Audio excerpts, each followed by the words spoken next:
A warm welcome back here on Prime Morning. It's a Thursday morning. It's time for us to get into our newspapers and our major conversations here on the show. And we'd like to say a big thank you to Nutri-Snacks for making it possible. Please do go and get yours this morning as you begin your morning. Your breakfast will do you a lot of good if you've got Nutri-Snacks with that breakfast as well. So please go to the supermarkets. Anywhere you find yourself, just say you're looking for Nutri-Snacks and you will get it. It's everywhere.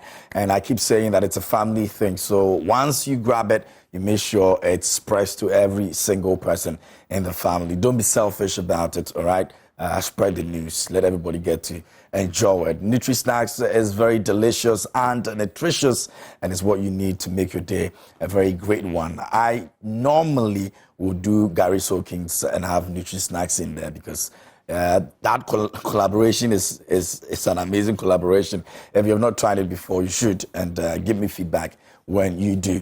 Let's make our way this weekend as we get into, some very beautiful experience, witnessing nature and also enjoying moments with our family. Now, Safari Valley is the place everybody's going, and this weekend you want to make your way there and enjoy the very best of nature.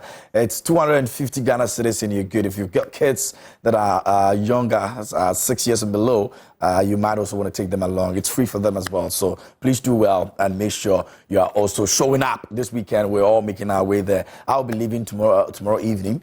And so, yeah, if you come through, you'll definitely, see me somewhere in the corner playing with the elephant and the wallaby and all of those, beautiful animals you can find there, all right?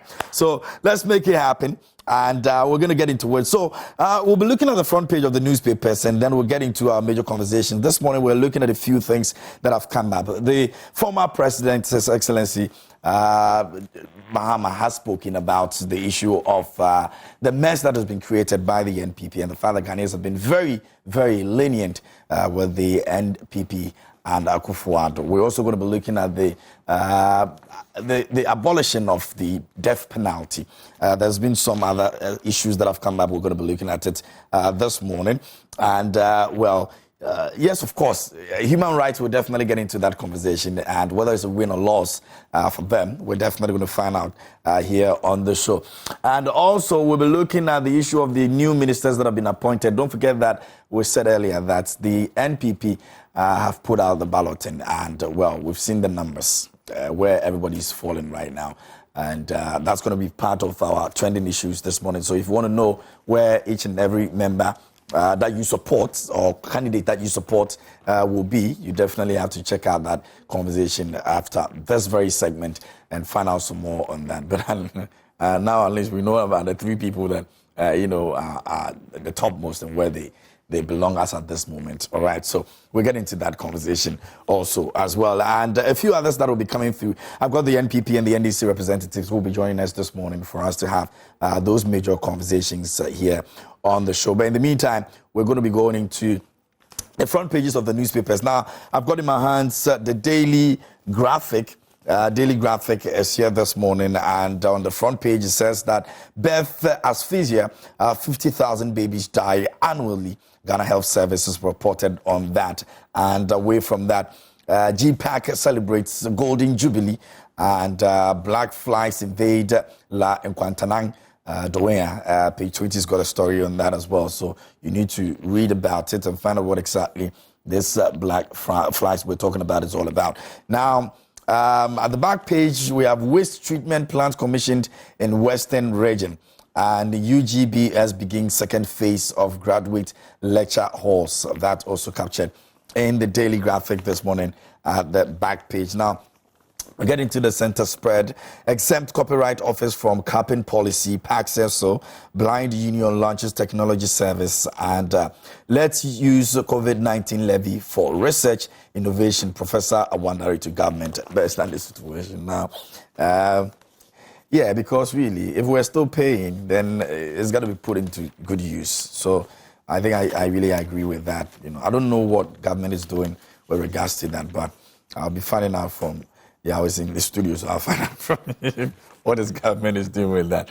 BOG builds $1 billion US dollars reserves in 6 months. And Gulf of Guinea project regional officers train in procurement process.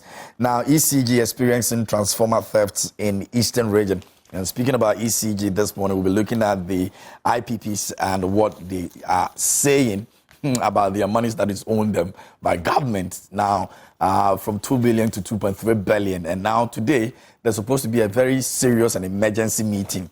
If not, we're going to be experiencing doom, so.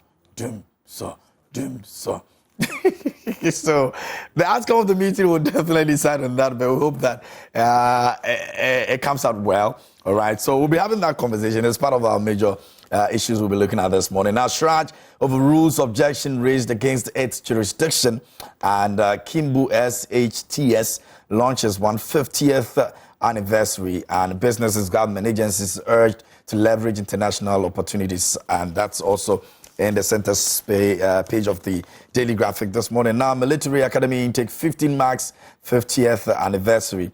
And TVET 2 for national development. That's on education. You can read about it.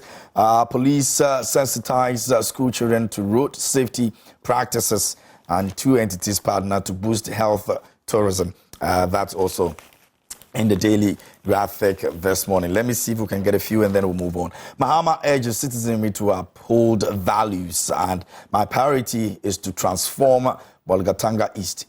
NPP aspirant says so. Now, NDC alleges harassment of Domahene. We spoke about that yesterday here on News Flash. Now, be decorous in your campaign, NPP Savannah Regional Chairman urges aspirants. So, yeah, there's going to be a lot of that coming through as we go into some major elections with regards to the NPP, the NDC, and the main election itself. So, yeah, most of these things will be coming up.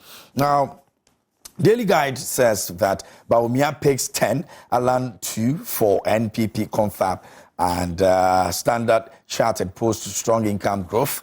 Cecilia $1 million scandal, 800K in box for my brother, and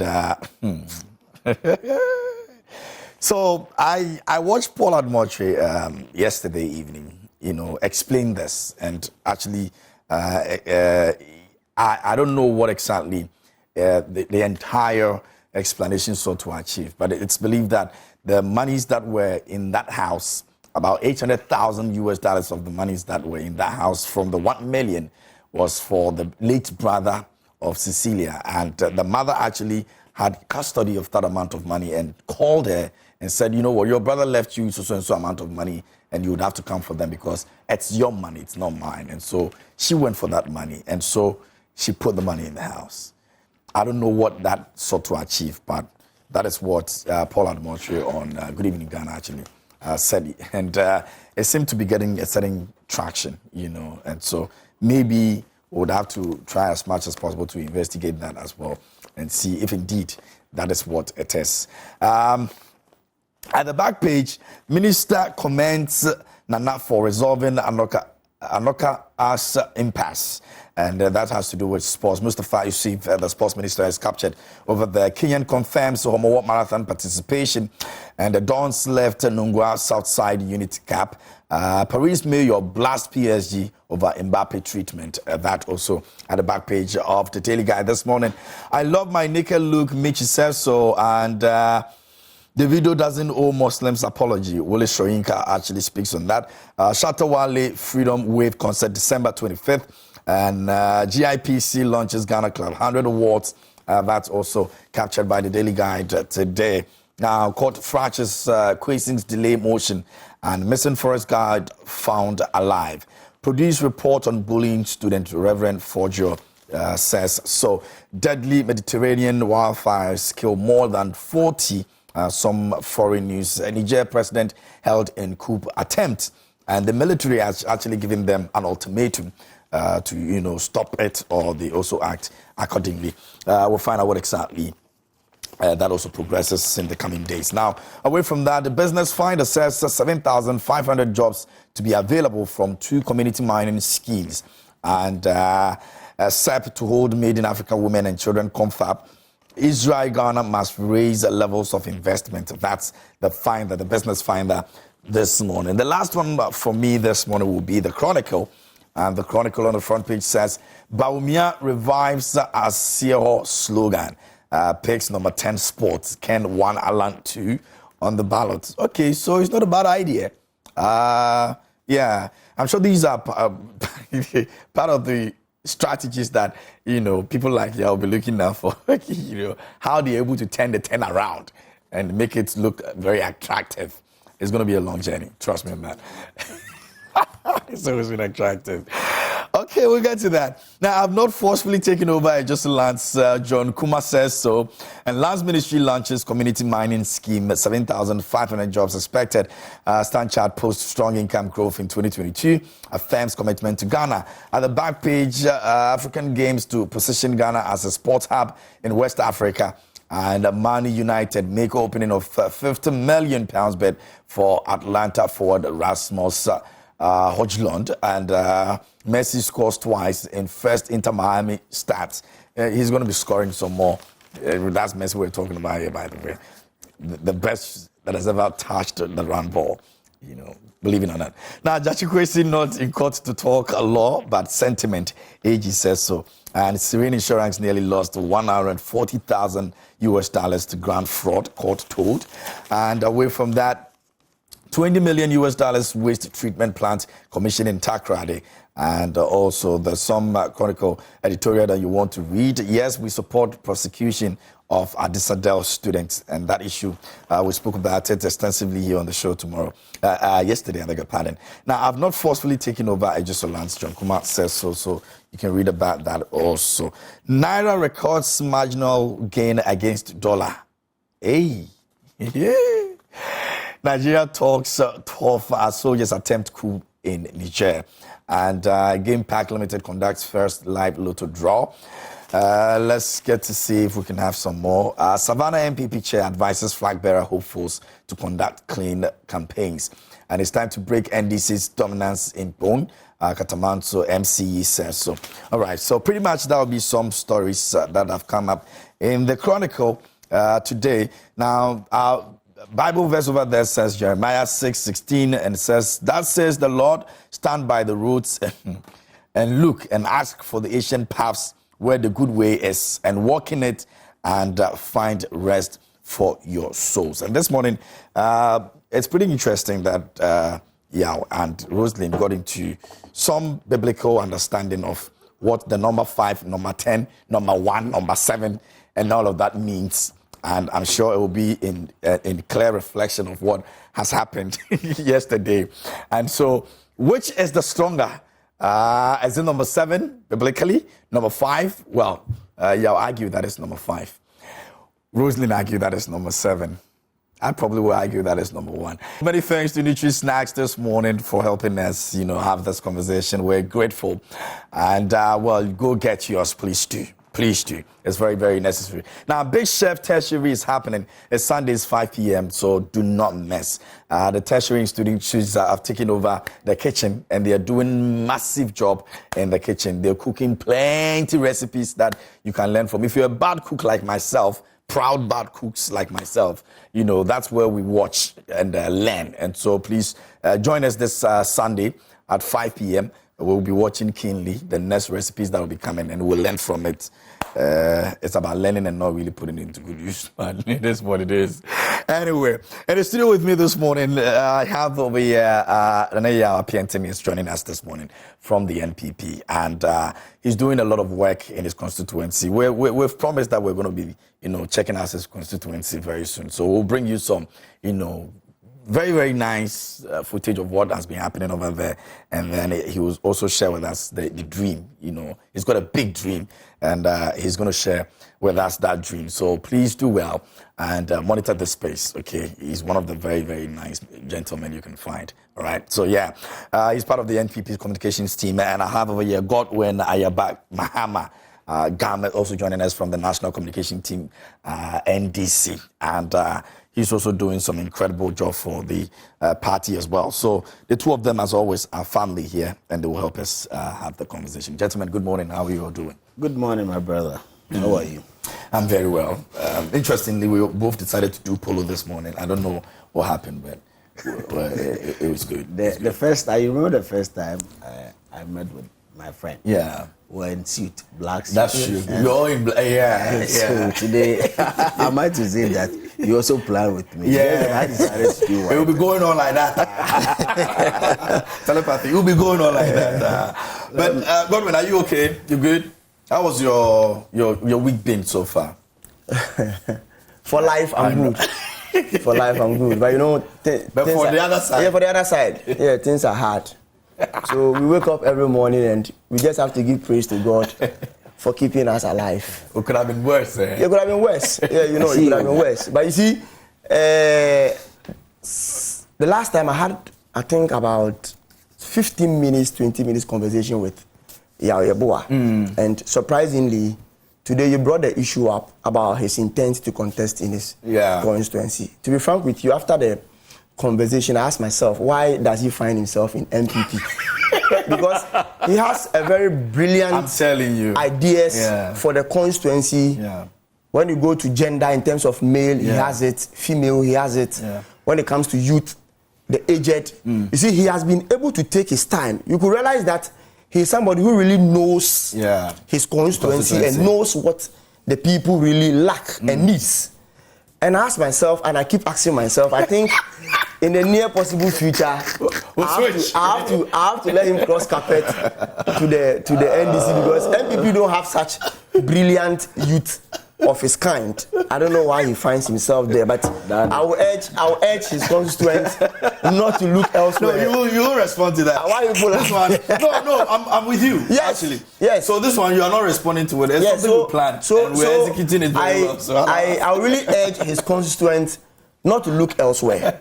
Not to look elsewhere. Yeah. Sometimes I tell myself, it's not about the political party you belong to. Sometimes we have to go to the individuals. Yeah. Look at them. Because they become like the president within that constituency. Exactly. So if you want to dwell so much on the fact that you belong here, even within the political parties, some people will say, this is my brother. I want to be loyal to this. I want to be this to that. But the question is the person helping the entire constituency? Or you are just looking at your interest? Because you are directly connected to the person, you want to continue to be with the person. Yeah. But that shouldn't be the idea. The idea should be looking at people who looks beyond the individuals, but looks to the entire constituency. The collective. What he will do that will benefit everybody. What he will not do that will continue to raise or lift the image of the constituency. Yeah. I belong to the NDC, but I keep telling him, when the opportunity avails himself, I will try my possible best, at least on my own. If I have to sell my TV set to sponsor him, I will do that. Wow. I wish you well. I continue to wish you well. What happened? Yes. You're not responding to that. So we're moving on straight to the very first topic we're looking at. Now, former President Mahama. I don't even know why he wants to respond. It is something you have within you. I am not rebutting what he said. No, we know what you say. You are happy about it. No, I'm just surprised that, no, seriously. I'm surprised that it's coming from him. So you don't get to have an opponent speak well of you. Yeah. Yes, off camera, we talk, we chit-chat, we share information, what we want to do, the vision, and where we want to take our people to. And he's sitting on national television. Charlie, my heart out. Don't worry. Awesome. We are brothers. So tie in that with the former president's issue about Let him. That's it. No, you are an MPP, so I'll start with you. No, he's former president. No, wait. No, you are MPP, so because he is the nation's former president. Your party has created a lot of mess. No, and if he had done 1/10 of that, there would have been serious issues in this country, and it's hypocrisy. He's the NDC presidential candidate. He is coming from his house. He's his brother, Mahama. His brother is here. His senior brother goes on the spree too. So let him respond. You've already started your remarks. So in any case, a very good morning to you yourself, Rosalind, and then the other one. She has I like her name because she brings out the Ashanti name and all that. I call you Maxwell. Yeah. Rosalind too. If I come here and I hear Awuvivi, you understand. then it gives me. So I say they are good morning. I say you are akomea. Akomea. It's not akomea. Akomea. Okay. Don't be akomea. The awesome crew you have here.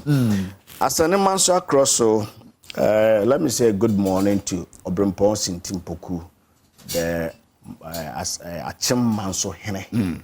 I had a chat with him within the weekend. He's just a Hene. He spoke with me. Unfortunately, polling station chairperson, he's lost the wife. Oh, Odum. I think tomorrow will be the 1 week observation, and I wish the family. I send my condolence to him and the family and the kids that the woman left behind. I pray that he finds strength in the Lord and comfort. We'll be there to support him.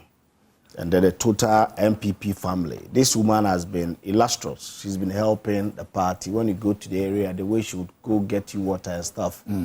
I acknowledge her importance to the cause of the party. And may God rest her. May her beautiful soul rest in peace. Now, to former President John Mahama. Yeah. From where he sits, he feels that whatever is happening is more than what he did, during his tenure, the turnout to be. And he's expecting people to, I don't know, to do what? Criticize as much as they did to him because he's not. So even he feels that the current president is doing. Then what he should avert his mind is that he did worse. You understand? He should not say he did worse. That is why the people complain more than they are complaining now. He did worse. He should. These are simple things. These are basically like basis.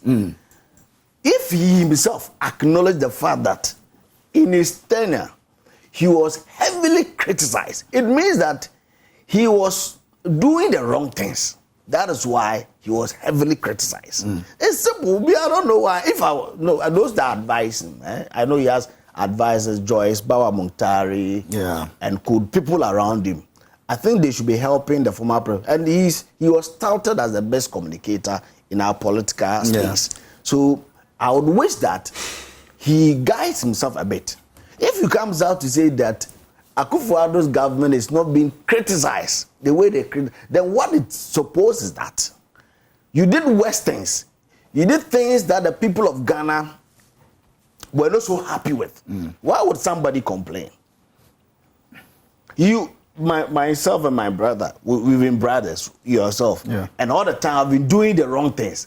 I'll be doing things that affect your life. I'll be doing things that will not give you the happiness. Won't you complain?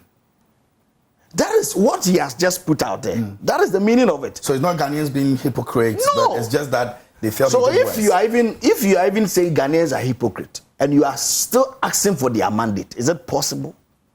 You are telling the people that you want them to go vote for you to be president that they are being hypocritical. He's been honest about the situation because. So his honesty is that the people of Ghana are lenient when it comes to him. What is what has he done wrong? What has he done wrong to the people of Ghana that will merit that criticism he received? What has he done right that should merit the praises he is expecting? You understand? If you have done good job, you understand? If you have been able to carry the aspirations of the people, won't they applaud you? And the vice versa. If you do things that is against the aspiration, if you get yourself involved with things that the people expect you not to do, they will criticize you. So I would wish that, look, you've been an opposition leader for almost 7 years now. He should lead the conversation. By this time, we should be talking about what he wants to offer the people of Ghana. In the midst of the misunderstanding, he thinks that because of there's so much misunderstanding and lack of leadership, he claimed, by this time he should be showing leadership. What are we talking about? That Ghanaians should go on the rampage and criticize. Under his turn, we saw consistent job strikes, demonstrations, and all that. Because he's not seeing those things, then there's somebody doing something right. arbitration, communication. People are joining to always find solutions. In his time, he was not doing things like that. You understand? So he should lead the committee. He's the opposition leader. You understand? He makes it look scarier to even think of voting for the NDC because he offers no solution. No, you understand? He's not just an ordinary person. Former President John Mahama is a former president of the Republic of Ghana. He's somebody, I keep saying that he's been blessed because from assemblyman to MP, deputy minister, vice president, president. I don't think we would have another person like him. Yeah. He's been so much blessed. You understand? So he's somebody that's worked himself into leadership from the base to the top. So when it comes to the understanding or the architecture of our governance, he's somebody I expect him to know better. But what do we see? What do we experience under his leadership? You understand? There are things mostly I don't even want to go there because for me it's not even profitable. He did things that put the ordinary lives, okay, into jeopardy. He was not considerate in most of the things he got himself doing. That is the reason why not only the Ghanaian public, even internationally, you understand, he was so much criticized because it's not like they hate you. They just wanted you to get yourself involved in the right things.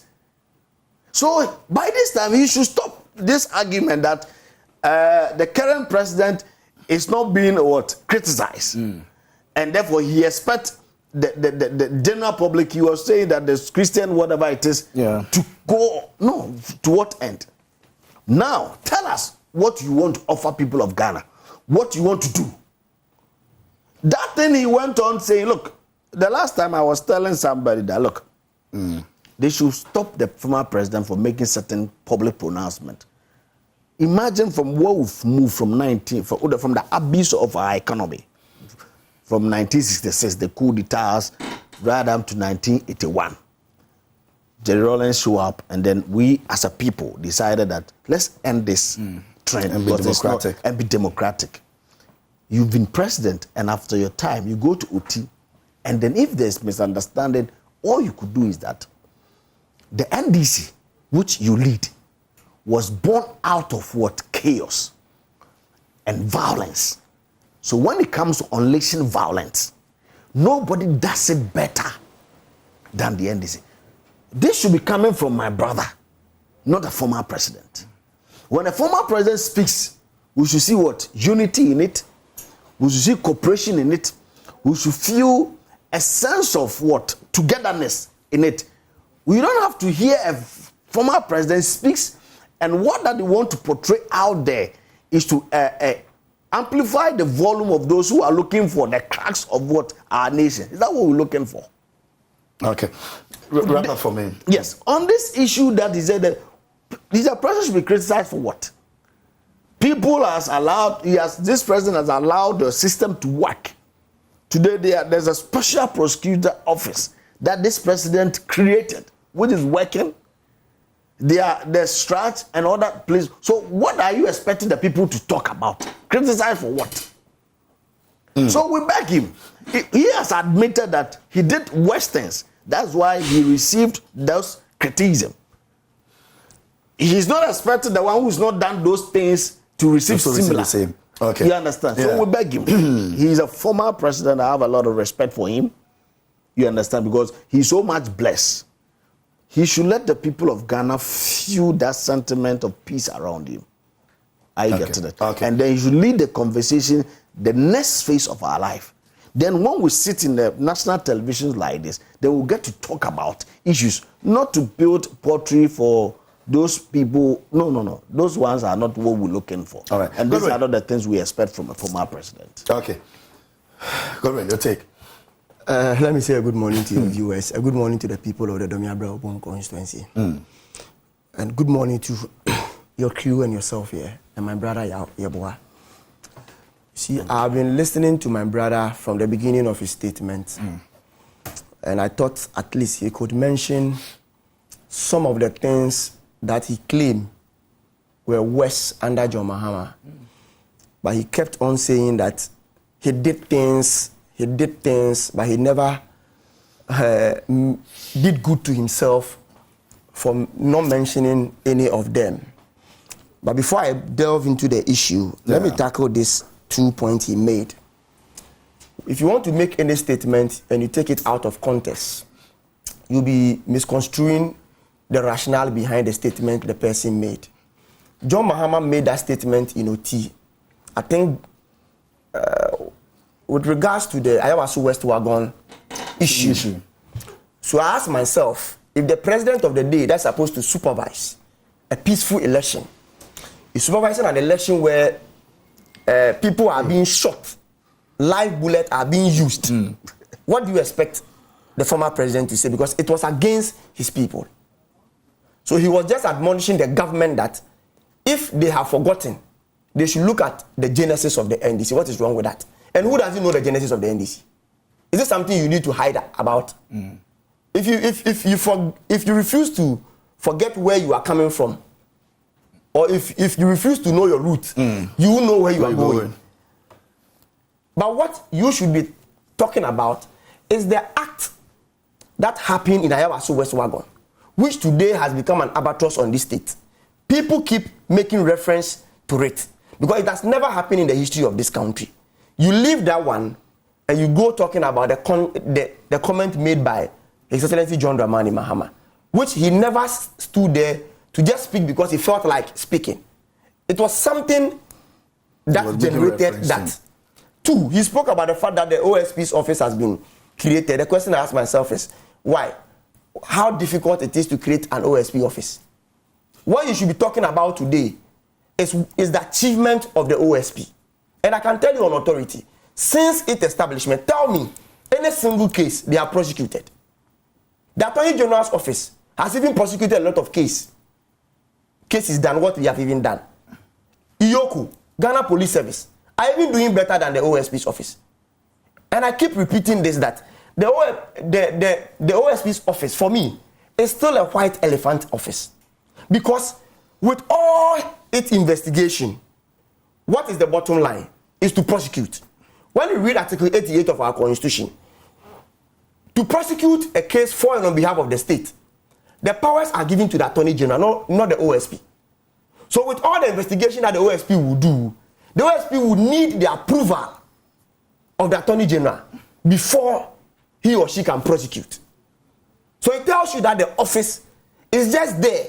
It's just for political reason because you had promised to establish an OSP office. So by hook or crook, so long as you have been voted to power, you need to create it. But that sought to help the situation. If they're able to chase and investigate cases and then they give it to the Attorney General, is that not where it begins but from? I'm saying that. So it's still important. We shouldn't let it look like it has come to solve certain problems. But I've told you that it's made some good chases. The office of the Attorney General, some very serious issues. The office of the Attorney General equally could have done what they are doing in the absence of that office. Why? Since Rawlings to Kufuor to Mills, go and look at the cases the Attorney General's office has prosecuted, and look at what the OSP is doing. But let me delve straight into the matter at hand. I want to applaud His Excellency John Dramani Mahama for being bold to speak the truth. If you look at how things are happening, how things are unfolding under this government, and you compare it to things that happened under John Dramani Mahama, and the question you ask is, where are the Nyansafoɔ? Where are the people who were calling for the Nyansafoɔ under John Mahama? And if you look at the issues one after the other, you realize that things are worse today than its era. Let us just look at the living condition of the ordinary Ghanaian. How you used to live your life, things you used to buy. How much were you buying fuel under John Mahama per gallon? How much are you buying today? How much were you paying for your transportation? The last time I spoke to you, you told me you live at Bawe. How much do you used to spend from Bawe to this place under John Mahama? And now, ask yourself how much you used to buy a tin of milk. Are the people not feeling all these? And why are they not making the noise they make? That is why he spoke about it. Because the hardship is there. But so it means the outcry should be loud. You said? The outcry should be loud. Yes! But interestingly, it's not. It's not. Why the case? That is why he tells you about the hypocrisy. The hypocrisy. See, and so Ghanaians are just being... You see, loving. You see, under John Mahama. Let me just give you these two examples. Under John Mahama, the issue of Sada tree planting came up. Yeah. Which a lot of people spoke about it. Do you know there was a report that was emanated from UDS that indicated that 85% of those trees survived. It survived though. But they made it look like none. It never survived. We only invested in that project and the nation never had any benefit out of it. But 85% of those trees survived. Two, the issue of bus branding also came up, which they said we had used a lot of money to go brand this buses. Ayalolo bus. These buses. Let me give you this report on City FM Online. Cash 3.6 million bus branding dollars. Cash refunded. When the whole issue came up, John Mahama made sure that through the office of the chief of staff, the monies that were paid in excess were later refunded into the state coffers. But look at how people spoke about it. Do you get me? He made all steps in order to curb some of these things. But it was never the best of approach to most of the people. Because NPP made it look like it was worse. He was doing so much that the country were being milked. But let's ask ourselves today. Let's ask ourselves today. We have paid $2 million in the name of SkyTrain since 2018. For Christ's sake, since 2018. The nation has not even had a copy of even the feasibility study note to know whether it is feasible or not. But I am aware the Minister for Railway has said that it is not possible. So the one who is in charge of that particular ministry has drawn conclusion that it is not possible. We are not doing it. So why that money? Why that money? Have you heard anybody talking about it? Recently, I heard the Ochehene. And when you go online, you find it. He's saying that the system is hard. The system is hard. Listen to this carefully. If it was John Mahama's time, he wouldn't have generalized it.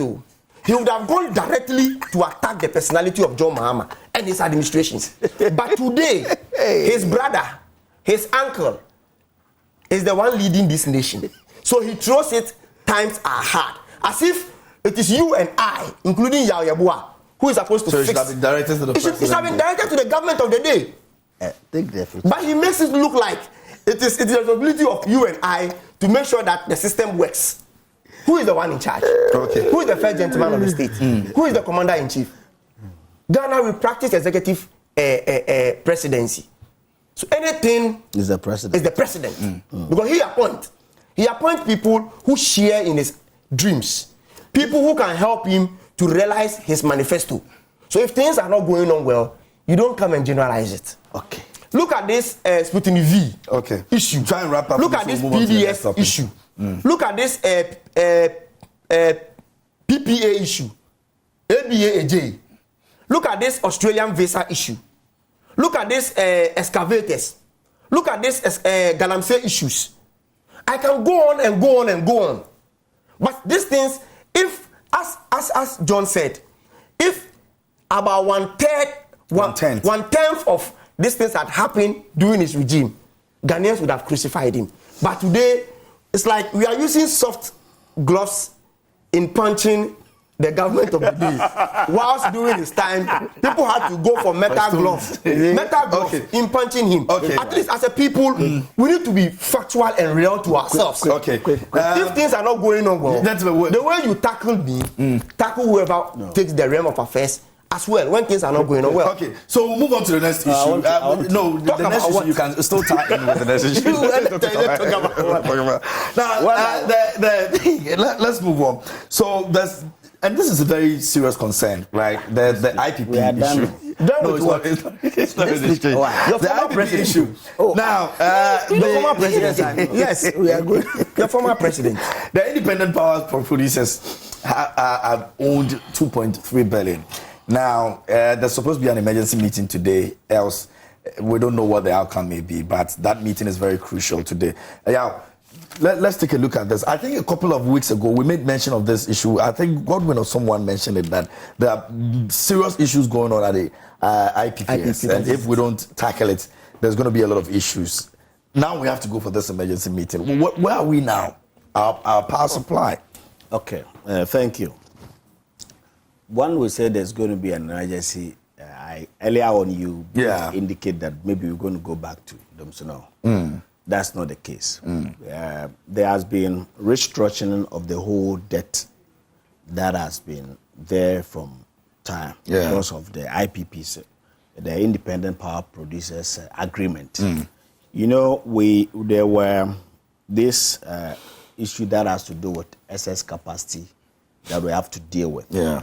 And then there's the new CE, what's his name? Mahama. Samuel Mahama. So now they had to come with a new vehicle. As the ECG. Yeah, the ECG. Because the ECG is the off-taker of whatever they produce. The ECG is supposed to be able to mobilize. And do you know that ECG they have only been able to recruit 40% of what they sell out there. So there has always been huge deficit, debt that has gotten us where we find ourselves. So the ECG has come up with a new direction that they are only going to pay for energy delivered. I don't know if you understand that. Okay. What we'll do is that, for instance, if the IPP generate, those Ghana was paying for those that has not even been delivered. So for us, they deliver, they generate. We are supposed to pay for it. You understand? And as of 2020, we owe them to a sum of about $968 million. That is 2020. Now, the new arrangement is that we won't be able to pay all of this. So they are supposed to hold on. We have given a 5-year gap for these IPPs to be able to hold on to the old debt. Where now, what EC is going to do is that the one that they are going to supply, deliver, that they will be able to get enough funding to pay this IPP. That's the new arrangement. We owe excess capacity to about, that's in the last, in 2017, we owe them to about $107 million.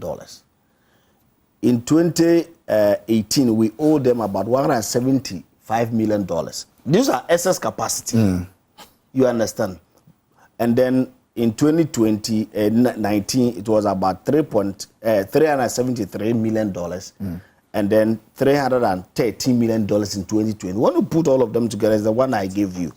But they have renegotiated it. You understand? So that in the renegotiation, governments are supposed to pay. And you remember there was this $1 billion that was supposed to use.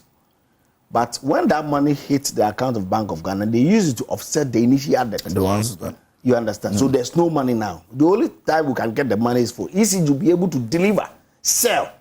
Here we are. They are able to only get 40% of the generation. Why is the 60%? All of them going west. That is why they came up with this new arrangement where now they are going to be able to deliver and pay them $46 million for these people annually to be able to carve down the what we call their supply. So their meeting is in line with the new arrangement they are trying to come up with. You understand? It's a new arrangement. It's not that they are bitter about the money's no. That one's been agreed. They don't get the money's paid. No. That one has been agreed. You understand? That one has been agreed. So it's part of their new arrangement. You understand? So that they will be able, because either we like it or not. And I'm not saying that excess capacity and all those things. For the agreement, it's a win-win for government and the producers. When, like for instance, you are the off-taker, the producer also want to find out that if I'm able to produce, you are going to take it. That gives them sort of guarantee. So I'm not saying entirely is a bad idea, but the new arrangement are that they have to hold on to the debt that we have for about 5 years, where we'll be able to pay and then be able to, as and when, maintain their services. Then after that, when we'll be able to get enough, they will pay them. And they have agreed.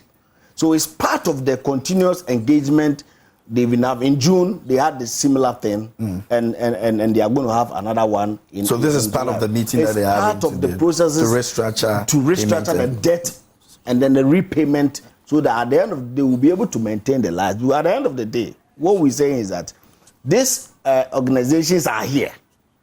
We've contracted them to produce light for us.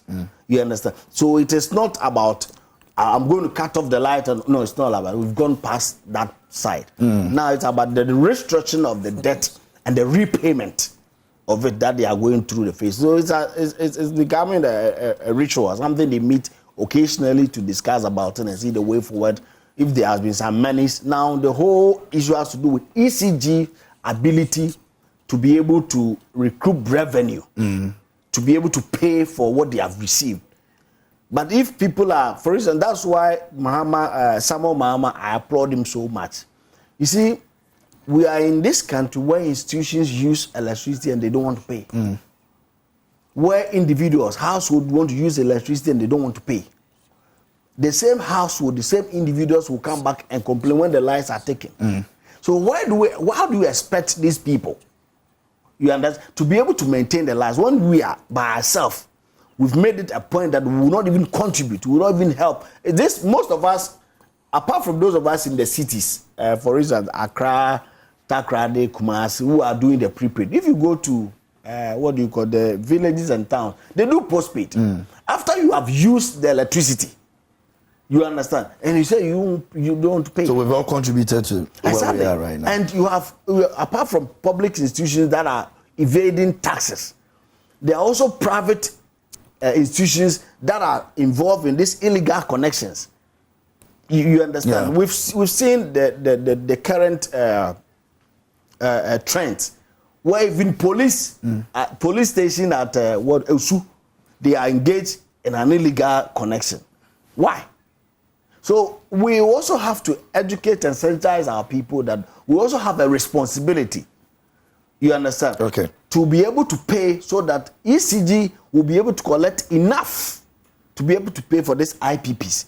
Because these IPPs are contributing to the general generation, the capacity that we need. Okay. And if we don't pay them, then it will be difficult for us to be able to maintain the light. Okay. Godwin. Senior. For me, as my brother said, if only we are not going back to what we usually call doomsaw. No. I am for it. No, it's not bad. Because His Excellency John Dramani Mahama has invested a lot in energy generation. I remember one of his SONA, State of Nation address. He made it clear that he is not just going to do or give any temporary solution to that legacy problem where under late Rawlings we experienced doomsaw. Under former President Kufuor, the nation experienced doomsaw. I think since 1992, in this Fourth Republic, almost all the government has experienced some form of doomsaw in one way or the other. Apart from Akufo-Addo. So it was a compounding problem. Yes, Akufo-Addo will not experience because I'm just adding to it. I know he wouldn't experience because his immediate predecessor did a lot that others couldn't do. He invested a lot. In the history of this country, I think in this Fourth Republic, John Mahama is the only president who has added the highest in terms of megawatts to our national grid. He added more than 2,000 megawatts. So as he was solving the energy generation problem, that wasn't the only thing he did. He also decided to look at the financial aspects. So he established the ESLA policy, the ESLA policy, Energy Sector Levy Act, which was supposed to take care of this legacy debt in our energy sector, which annually was accruing, I think, 3 billion annually, so that we could use to pay off our energy sector debt. Take or pay. So sometimes, please, sometimes I ask myself, if this particular act was to be followed as required, ask yourself, since 2017 to date, if annually the ESLA was to accrue about 3 billion, and we are in the 7th year, then ask yourself, 7 times 3 is what? 21, right? So by now we should be getting about 21 billion. Then I ask myself, has the government been able to accrue such an amount of money? The answer is no, because what they have done is to collateralize the ESLA in order to go for loan. So today, any money that hits that account is being used to pay debt. That is the extent to which this government has taken our energy sector in terms of how to pay our legacy debt in the energy sector too. And the reason why we are at where we are today, for me, as John Mahama said, I think a month or some weeks ago, he pleaded with the IPPs to temper is it mercy with justice or justice with mercy? And if they have any intent to plunge this nation into yet another doomsaw, then he begs them. And I think that is what most of them listen to. Convenient. And we are at where we are today. John Mahama has always shown that kind of nationality that everybody requires from him. Because if it was someone who is also planning to come back and is the leader of an opposition party, which we are taking over come 2025, 7th January, what everybody was expecting him was to fuel the issue that was going on, so that at least this country goes back to doomsaw, for people to know that this government indeed is one of the most useless government we have ever experienced in this country. But he's not that personal. He's not that selfish, because in the Akan language you say konfoboni or si krumbo kroneboa or timubi. Do you get me? Should we go back to doomsaw? He's in this country. He's going to experience same. So he decided not to go in that propaganda way, but pleaded to the people. For me, we have given this country to the MPP government. Everything they have to do to make sure that we don't go back to doomsaw, they must do it. Because before John Mahama left power in 2016, we had solved that legacy energy problem, be it generation and finance. And the country was ready on a path of not returning back, or not returning to doomsaw. So where we have gotten to, it is their own fault. They should stop blaming any predecessor. I hear them talk about take or pay, take or pay. Since this government came, they have also in one way or the other signed some agreement which are also take or pay. So why do they always mention that of John Mahama and leave theirs? Besides, under John Mahama, we were in an emergency situation. So even granted that he signed take or pay, it was reasonable and it made sense. Today, we are not in that emergency situation, but you are still signing take or pay. On what grounds will you want to justify your own and try to criticize that of others? Let me when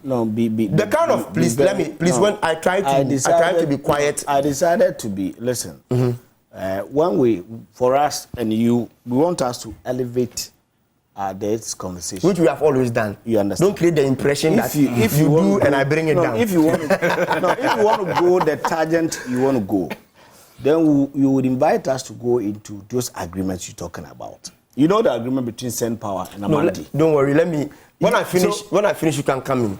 You see, the government of the day and the kind of system we run as a country, the government have the powers either to cancel some of the agreement or renegotiate some of the agreement. When they came to power, even from opposition, We heard them say that when they come, they will either cancel or renegotiate most of them. But for 7 years, they've not been able to renegotiate any of them. Neither have they been able to even cancel any of them. So you have the powers to do that. My last point, and I end. Yeah. You see, this MPP party, Christ of Nazareth, they can't carry their load and always they want to put blame on people. You said you had all the magic. You were going to change this country just within 18 months. 7 years and you are still complaining. 7 years and you are still complaining. As I said, my brother, where we have gotten to where we've gotten to because of the mismanagement of the MPP government. Because we are talking about money, cash here, yes or no? Yeah. They should just tell us where those monies are. The monies they borrowed, the taxes they have collected, the monies people have dashed out to this country, how they have been able to use those monies. Because they should not be complaining about lack of funds. Because they've had money than any other government in the history of this country, from Nkrumah era to date. To date, they could get $2 million to go and pay for SkyTrain. I think you for SkyTrain. And they are not getting money to pay, please. They are not getting money to pay the IPPs. It tells you that it is not part of their needs. It's not part of their needs. Because if this was part of their needs, if you look at the quantum of money this government has had, we should not be here by now. By now, this debt should have been cleared. So they should do the needful. Okay. And stop complaining. Okay. We'll move on. We'll look at the President Kufuor's ministerial appointments that came a couple of days ago. Now, we all understand that the resigned minister has been replaced. Frida Prempeh is the one in charge right now, and a few others that were made. Now, let me try and see if we can get the press release from the presidency with regards to that. And we'll speak about that briefly because it's one issue that is taken off already. And then we'll also look at the issue of the death penalty that has been repealed. So the president issued this on the 25th of July, and it says that the president of the Republic, Nana Addo Dankwa Akufo-Addo, has appointed the Minister of State at the presidency and Member of Parliament for Tano North, Honorable Frida Prempeh, as the Minister for Sanitation and Water Resources. She takes over from Honorable Cecilia Benat-Dapaah, whose letter of resignation dated Saturday, 22nd July 2023, was expected by the president on Saturday, the 22nd of July. Now, there were others that have been made as well. He also appointed the Deputy Minister for Roads and Highways and Member of Parliament for Efija-Sechere East, Honorable Mavis Nkansah-Boadu, as Deputy Minister for Foreign Affairs and also Regional Integration, and Deputy Minister for Foreign Affairs and Regional Integration and Member of Parliament for Tatale, Honorable Thomas Moba, also Deputy Minister for Roads and Highways. Now, the major one will be the issue of Frida Prempeh succeeding the resigned minister. Now, some people believe that this could have been also avoided. That appointment could have been avoided. It could have been given to someone else who's already in a ministerial position to handle that instead of excessively adding on to the numbers. No, there's been an argument like that. No, I know she's Minister of State. Yeah, so what I'm saying is she could have been there and the post could have been given to another person, so she just stays where she is. How? That's an argument people are saying. This is baseless argument. You think so? Oh no, we are already talking she's about... the Minister of State. Yes, we are already talking about... We've all of us, we've been talking about the number of ministers. Yeah. You understand? One resigns, one decided to take a bow, and the president, okay, you already a Minister of State in charge of Works and Housing. Yeah. So occupy the space. If we are talking about qualification, and if she's not qualified, she's not got the experience, to head that ministry. Fair enough. But to say that we should bring somebody else, for what? Is she also not qualified? And even to talk of gender balance, a woman takes a bow, the president brings a woman. There's always been that thing about the president, the agenda of pushing women. It's very important. For me, I keep saying that when we're able to push our women, it helps us to develop society. I don't want to go into Kwesi Okay, if you educate a man, you educate a woman. As a society, deliberately, would have to make sure that we're going to help women to also attain certain position in society. It's very important. So those arguments as to bring in, I think is flawed. I would rather encourage and then admonish where she's also. Do you know this woman has come far? She started as an assembly woman at Lejo Kuku, Lotu area, and then she decided to go contest an MP. Yeah, she went to Parliament. She was a deputy minister, and then later President elevated her to be the state minister of state, the presidency, and now the president, and now cabinet minister in charge of sanitation and water resource. Maybe she's matching former President John Mahama's. You might never know. Tomorrow she's appointed as the vice president and becomes the president. Then she will equal because she's also been an assembly woman. Well, it's possible. That's what I'm saying. Over 7 decades now, KNUST has for the very first time in 7 decades a female SRC president. So yeah, and for the first time, the country has also had the first female running mate. Oh, yes, Professor Jena. Yes, which she will soon become the first female vice president of the Republic of Ghana. Come 2025. Yeah. when you added, I'm quiet. We're talking about first. It was important. Yes, I'm going to remind you. I will advise you that you've given us the first female chief of staff, right? Yeah. Yes. Yeah. So talk about that. I don't want you to put an unwanted pressure on your candidate. Already, he is finding it difficult to deal with the pressures of appointing a running mate. Oh, is that what it is? Oh, really? You don't. This is something the NDC has stated clearly that it's not a problem when it comes to that. We are here. So how did they get there? We are here. He just. Automatically, he has automated Jena Opoku as a running mate. So we are here. You understand? So I would have wished that he exercised some restraints, because if it happens that his Mr. Mahama, former President Mahama, decides to appoint or choose a different candidate, but Jena Opoku, then what have you done here? So I would advise. I've not automated her. Don't worry. Don't worry. I'll talk about that. Don't worry. You understand. Don't worry.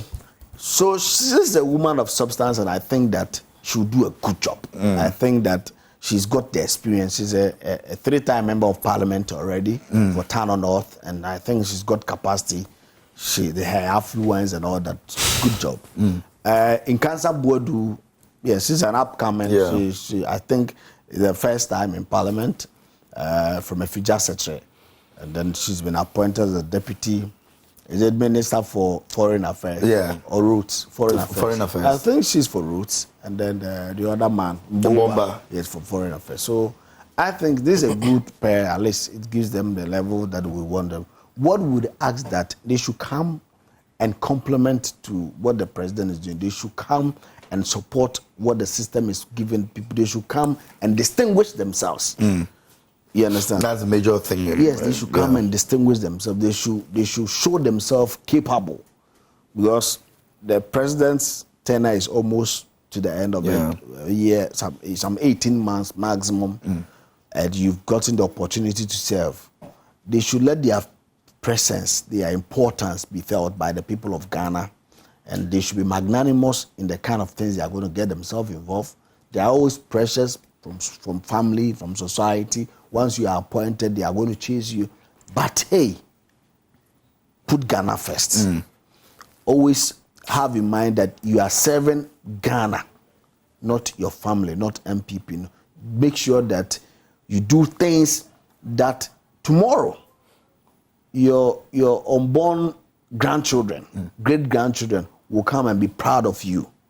But don't get yourself involved with things that you yourself will be proud of yourself when you are seated outside and you are being discussed here. Today we are discussing you for your appointment. Tomorrow we are going to discuss you for your achievement.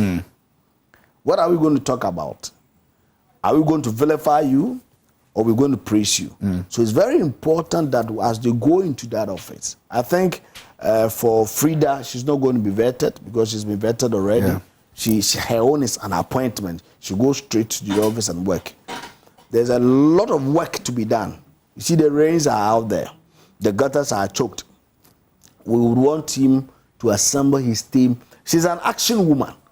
I know she's not going to be an armchair minister.